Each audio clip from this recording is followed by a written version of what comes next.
1975ರಿಂದ ಸ್ಥಾಪನೆ ಮಾಡೋದಂದ್ರೆ ಇಡೀ ಜಗತ್ತನ್ನ ಜಾಗೃತಿ ಮಾಡುವಂತಹ ಕೆಲಸ ಪೂಜ್ಯ ರಾಚೋಟೇಶ್ವರ ಶಿವಾಚಾರ್ಯರು ಅತಿ ದೊಡ್ಡ ಕೆಲಸಕ್ಕೆ ಕೈ ಹಾಕಿದ್ದಾರೆ.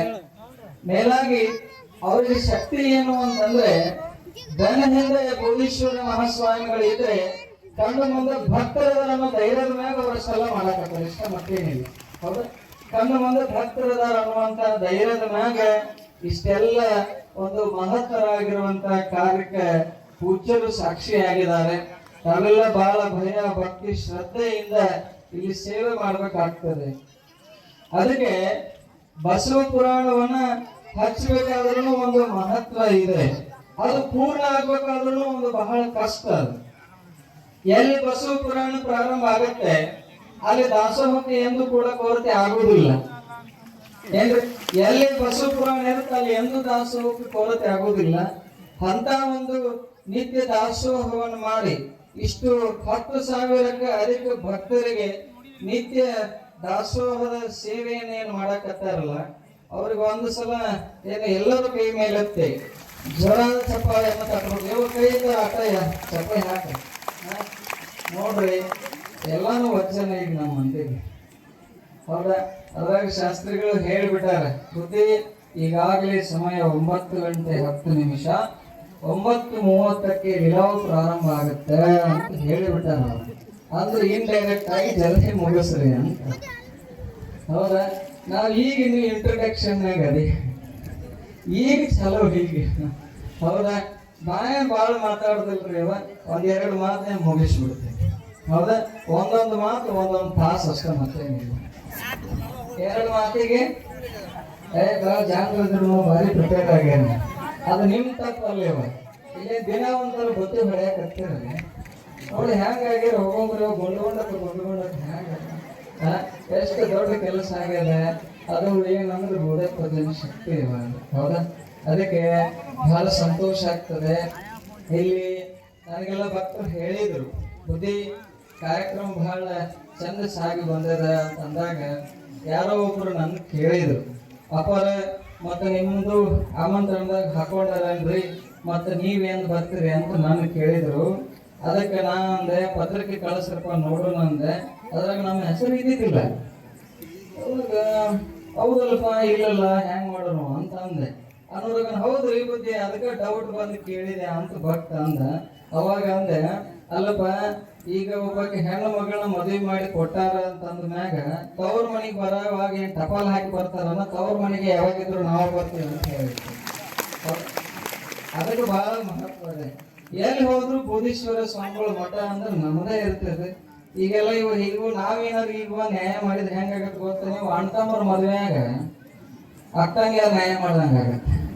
ಬಂಗಾರ ಕೊಡ್ಲಿಲ್ಲ ನನಗೆ, ಬೆಳೆ ಕೊಡ್ಲಿಲ್ಲ ಅವನು, ಲಗ್ನ ಕಾರ್ಡ ನನ್ನ ಗಂಡನ ಹೆಸರು ಹಾಕಿಸ್ಲಿಲ್ಲ ಅನ್ನೋದಿಲ್ಲ. ಅದಕ್ಕೆ ಹಂಗೆ ನ್ಯಾಯ ಮಾಡ್ದಂಗೆ ಆಗುತ್ತೆ. ಅದಕ್ಕೆ ಎಲ್ಲಿದ್ರು ನಮ್ಮ ಮಠನೇ. ಹೌದಾ? ಎಲ್ಲಿ ಹೋದ್ರೂ ಬೋಧೇಶನ ಹೆಸರು ಹೇಳ್ಬೇಕಾಗ್ತದೆ ನಾವು. ಹೌದಾ? ಅಂಥ ಒಂದು ಪುಣ್ಯದ ಕಾರ್ಯಕ್ಕೆ ಎಲ್ಲ ನಮ್ಮ ಸದ್ಭಕ್ತರನ್ನು ಸಾಕ್ಷಿಭೂತರಾಗಿದ್ದೀರಿ. ಬಸವ ಪುರಾಣ ಅಂದ ತಕ್ಷಣ ಅಲ್ಲಿ ಒಂದು ಸಂದರ್ಭ ನೆನಪಾಗತ್ತೆ ನಮಗೆ. ಅದು ಏನನ್ನ ನಮಗೆ ಕಲಿಸಿಕೊಡುತ್ತೆ ಅಂದ್ರೆ ಕಾಯಕ ಮತ್ತು ದಾಸೋಹವನ್ನ ಪರಿಕಲ್ಪನೆಯನ್ನ ನಮಗೆ ನೀಡುತ್ತೆ. ಶ್ರಮ ವಹಿಸಿ ದುಡಿಬೇಕು, ದುಡಿದ್ರೊಳಗೆ ಒಂದಿಷ್ಟು ಬಳಸಬೇಕು, ಬಳಸುವಾಗ ಅದನ್ನ ನೋಡಿ ಬಳಸಬೇಕು, ಅದರೊಳಗೆ ಒಂದಿಷ್ಟು ಗಳಿಸ್ಬೇಕು, ಗಳಿಸಿದ್ದನ್ನ ಇಂಥ ಪುಣ್ಯ ಕಾರ್ಯಕ್ಕೆ ಮತ್ತೊಂದಿಷ್ಟು ಬಳಸಬೇಕು ಅಂತ ಹೇಳೋದೇ ಒಂದು ಬಸವ ಪುರಾಣ. ಏನ್ರಿ ಈಗೆಲ್ಲ ಮಾಡಿರ್ತೀವಿ ನೋಡಿ ಬಸವ ಬುತ್ತಿ ಅಂತ ಸಾಕಷ್ಟು ಬಾರಿ ತಾವೆಲ್ಲ ಮಾಡಿದ್ರಿ. ನಾ ಎಲ್ಲ ನೋಡ್ತಿದ್ದೆ ಈಗ ಮೊಬೈಲ್ ಒಳಗೆ ನಾನು ನೋಡಿದ್ದೆ. ಬಸವ ಬುತ್ತಿಯನ್ನು ಮಾಡಿದಾಗ ಬಹಳಷ್ಟು ಸಂತೋಷ ಆಗ್ತದೆ. ಆ ಕೊನೆಯ ಬಾರಿ ದಾನಮ್ಮ ದೇವಿ ಪ್ರವಚನ ಮಾಡಿದಾಗೂ ಕೂಡ ನಾವೆಲ್ಲ ತಾಯಂದ್ರಲ್ಲಿ ಬಂದಿದ್ದಾರೆ. ಎಲ್ಲ ಮಾಡಿದ್ರೆ ಬಹಳಷ್ಟು ಸಂತೋಷ ಆಗ್ತದೆ. ಅದಕ್ಕೆ ಬಸವ ಪುರಾಣದೊಳಗೆ ಒಂದು ಸಂದರ್ಭ ಬರುತ್ತೆ. ಅಂದಿನ ಶರಣರು ಯಾರು ಕೂಡ ಬಹಳಷ್ಟು ಅಕ್ಷರ ಜ್ಞಾನವನ್ನ ಪಡ್ಕೊಂಡಿದ್ದಿಲ್ಲ. ಅವರು ಕೇವಲ ಏನು ಅಂತಂದ್ರೆ ಅವರ ಗುರುವಿನ ಭಕ್ತಿ ಮೂಲಕನೇ ಅವರು ಬಹಳ ಪ್ರಖ್ಯಾತಿಯನ್ನು ಪಡೆದು ಸಾವಿರಾರು ಅವರ ಮಾತುಗಳೇ ವಚನ ರೂಪದೊಳಗ ಈ ಜಗತ್ತಿಗೆ ಬಿತ್ತರಿಸುವಂತ ಕೆಲಸವನ್ನ ಬಸವಾದಿ ಶರಣರು ಮಾಡಿದ್ರು. ಅವಾಗ ಬಸವಣ್ಣನವರು ಅನುಭವ ಮಂಟಪದೊಳಗೆ ಸ್ವಚ್ಛತಾ ಕಾರ್ಯವನ್ನು ಮಾಡಿಸ್ತಿರ್ತಾರೆ. ಅಲ್ಲಿ ಮಾಚಿದೇವ ಶರಣ ಬಂದು ಅವ್ರನ್ನ ಕೇಳಿದ. ಏನಂತ ಕೇಳ್ತಾನಂದ್ರೆ, ಯಪ್ಪ ಒಂದಿಟ್ಟು ಕೆಲಸ ಇತ್ತು ಬಂದಿದ್ದೆ ಅಂದ್ರೆ, ಏನ್ ಕೆಲಸ ಇತ್ತು? ಇಲ್ಲ, ಅಲ್ಲಮ್ಮ ಪ್ರಭುದೇವರು ಎಲ್ಲಿದಾರ ಅವ್ರನ್ನ ನೋಡ್ಬೇಕಾಗೈತಿ ಅಂತ. ಯಾರಂದ್ರು? ಮಾಚಿದೇವ ಶರಣ ಅಂತ. ಅಲ್ಲಮ್ಮ ಪ್ರಭುದೇವರನ್ನ ನಾನು ನೋಡ್ಬೇಕಾಗಿತ್ತು ಅಂತಂದಾಗ ಬಸವಣ್ಣವ್ರು ಆಯ್ತು ಇರಪ್ಪ ಅಂತ ಅಂದು ಒಂದು ಕೆಲಸ ಮಾಡ್ತಾರ. ಎಂತ ಕೆಲಸ ಮಾಡಿದ್ರು ಅಂತಂದ್ರೆ, ಈ ಹಕ್ಕಳು ಎಲೆ ಗೊತ್ತಲ್ಲ ನಿಮಗೆ? ಎಲೆ ಅಂತೀರಿ ಅಂತ, ಅಂಬಾಡಿ ಎಲೆ, ಕರೆ ಎಲೆ ಅನ್ನೋದ್ರ ಬೆಳೆದೆಲೆ ಅಂತಿರಲ್ಲ, ಆ ಎಲೆ ತಗೊಂಡ ಅದ್ರೊಳಗೆ ಏನ್ ಮಾಡ್ತಾರೆ, ಅಲ್ಲೇ ಸ್ವಚ್ಛ ಮಾಡಕ್ ಹತ್ತಿದ್ರಿಲ್ಲ, ಸಣ್ಣದೊಂದು ಇರುವೆ ಹೊಂಟಿತ್ತಲ್ಲಿ, ಕಟ್ಟಿರುವಂತೀರಿ ಎರೆ ಹೊಲ ಇರ್ತಾವ.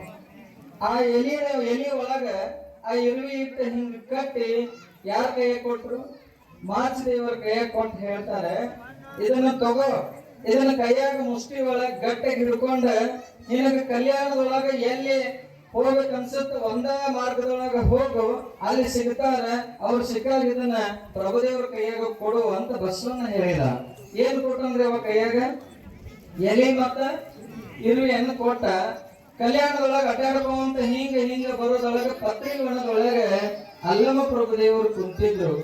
ಪ್ರಭುದೇವರ ಹತ್ರ ಬಂದು ಶರಣೋ ಶರಣಾರ್ಥಿ ಪ್ರಭುದೇವರ ಅಂತ ಮಾಚಿದೇವರು ಹೇಳಿ, ಏನು ಬಂದಿದ್ವು ಶರಣರೇ ಅಂದಾಗ, ಏನಿಲ್ಲಪ್ಪ ನಿಮ್ಮನ್ನ ಕೇಳ್ಕೊಂಡು ಹೋಗಿದ್ದೆ, ಆದ್ರೆ ಬಸವಣ್ಣ ನನ್ನ ಕೈಯೊಳಗ ಒಂದು ವಸ್ತು ಕೊಟ್ಟು ಕಳಿಸ್ಯಾನ ಅಂದಾಗ ಅಲ್ಲಮ್ಮ ಪ್ರಭುದೇವರು ಅದನ್ನ ಕೊಡಲಿ ಅಂತ ನೋಡಿ ಕೈಯಾಗ ಹಿಡಿದು ನೋಡಿದ್ರು. ಏನೇನಿತ್ತು ಅಲ್ಲಿ? ಎಲೆ ಮತ್ತ ಇರುವಿತ್ತು. ಅದನ್ನ ನೋಡಿ ಪ್ರಭುದೇವರು ನಗತಾರೆ.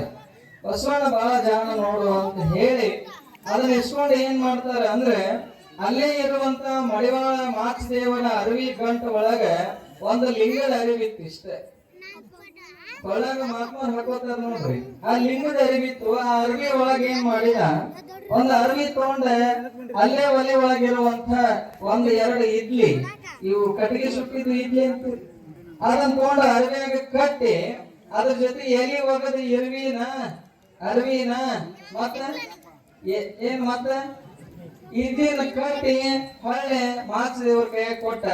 ಇದನ್ನ ಎದಕ್ ಕೊಟ್ಟಿದ್ ನೋಡು ಬಸವಣ್ಣ, ಹೊಳ್ಳೆ ಇದನ್ನ ಅವ್ರ ಕೈಯಾಗ ಕೊಡಪ್ಪ, ಉತ್ತರ ನಿನಗೆ ಹೇಳ್ತಾರ ಅಂತ ಮಾಚಿದೇವ್ರ ಕೈಯಾಗ ಕೊಟ್ಟ. ಇವ್ರು ಮಾಚಿದೇವ್ರಿಗೆ ತಿಳಿಲಿಲ್ಲದ ಜಲ್ದಿ. ಅದನ್ನ ತಗೊಂಡ ಹಾಗೆ ಸೀದಾ ಬಂದು ಮತ್ತೆ ಅನುಭವ ಮಂಟಪಕ್ಕೆ ಬಂದು ಬಸವಣ್ಣವ್ರ ಕೈಯಾಗ ಕೊಡ್ತಾರೆ. ಕೊಡದ ಬಸವಣ್ಣವ್ರು ನಗಾಕತ್ತಿದ್ರು. ಅದಕ್ಕ ಪ್ರಭುದೇವರು ಶೂನ್ಯ ಸಿಂಹಾಸನವನ್ನ ಏರ್ಯಾರಪ್ಪ, ಅವ್ರು ಬಹಳ ದೊಡ್ಡವ್ರು ಅದಾರ ಅಂದಾಗ ಮಾಚಿದೇವ ಶರಣ ಕೇಳ್ತಾನ, ಯಪ್ಪ ನೀನ್ ನೋಡಿದ್ರ ಏನ್ ಕೊಟ್ಟಿ? ಎಲಿ ಇರುವಿ ಕೊಟ್ಟಿ. ಅವ್ರು ನೋಡಿದ್ರ ಇಡ್ಲಿ ಅರಿವಿ ಮತ್ತೆ ಇರುವಿನ ಹೊಳೆ ಕಟ್ ಕಳ್ಸ್ಯಾರ. ಏನಪ್ಪ ಇದು ತಿಳಿಲಿಲ್ಲ ಅಂದಾಗ, ನೀ ಬರುತ್ತೆ ನನ್ ಏನ್ ಪ್ರಶ್ನೆ ಕೇಳಿದಿ ಮಾಚಿದೇವ ಅಂದಾಗ, ಪ್ರಭುದೇವ್ರು ಎಲ್ಲಿದಾರ ಅಂತ ಕೇಳಿದಿ. ಅದರ ಪ್ರಶ್ನೆ ನಾ ಕೇಳಿದ್ನಪ್ಪ, ಪ್ರಭುದೇವ್ರ ಕೈಯಾಗ ಇದನ್ನ ಯಾಕೆ ಕೊಟ್ಟೆ ಅಂದ್ರೆ, ಎಲಿ ಮತ್ತೆ ಇರುವಿ ಯಾರು ಕೂಡಿಸಿ ಓದಿದ್ರೆ ಏನಾಗತ್ರಿ? ಎಲ್ಲಿರುವೆ, ಹೌದಾ? ಎಲ್ಲಿರುವೆ ಅಂತ ಆಗ್ತದೆ. ಅದಕ್ಕೆ ಅವರು ಹೊಳ್ಳೆ ಅರಬಿ ಒಳಗ ಇಡ್ಲಿ ಕಟ್ಟಿ ಇರುವಿ ಕೊಟ್ಟು ಕಳಿಸ್ತಾರೆ. ಅವಾಗ ಪ್ರಭುದೇವ್ರು ಉತ್ತರ ಕೊಟ್ರು ಏನಂತ ಹೇಳಿ, ಅರಿವು ಇದ್ದಲ್ಲೇ ನಾನಿರುವೆ ಅಂತ ಪ್ರಭುದೇವ್ರು ಹೇಳಿದಾರೆ. ನೋಡ್ರಿ ಎಷ್ಟು ದೊಡ್ಡದು, ಹೌದಾ? ಎಲ್ಲಿ ಅರಿವು ಇರ್ತದೆ ಅದಕ್ಕೆ ಅವರು ಅಂದೇ ಬರೆದ್ರು, ಅರಿವೇ ಗುರು ಅಂತ ಬರೆದ್ರು. ಅಂಥ ಅರಿವನ್ನ ತೋರಿಸಿದ ಏಕೈಕ ಗುರುಗಳು ಯಾರದಾರೆ ಅಂದ್ರೆ ಮಹಾತಪಸ್ವಿ ಬೋಧೇಶ್ವರ ಮಹಾಸ್ವಾಮಿಗಳು ನಮಗೆಲ್ಲ ಅರಿವನ್ನ ನೀಡಿದ್ದಾರೆ, ಒಳ್ಳೆಯ ಬಸವ ಪುರಾಣವನ್ನ ನೀಡಿದ್ದಾರೆ ಅನ್ನುವಂತಹದ್ದನ್ನ ನಾವೆಲ್ಲ ಕೇಳಬೇಕಾಗ್ತದೆ. ಬಹುಶಃ ಶಾಸ್ತ್ರೀಜಿಯವರು ಬಹಳ ಒಳ್ಳೆಯ ಅನುಭವಿಗಳು. ಅವರದ ಒಮ್ಮೆ ತಿಮ್ಸಾಗರ ಗ್ರಾಮಕ್ಕೆ ಅವರು ಪುರಾಣವನ್ನ ಮಾಡಿದ್ದಾರೆ.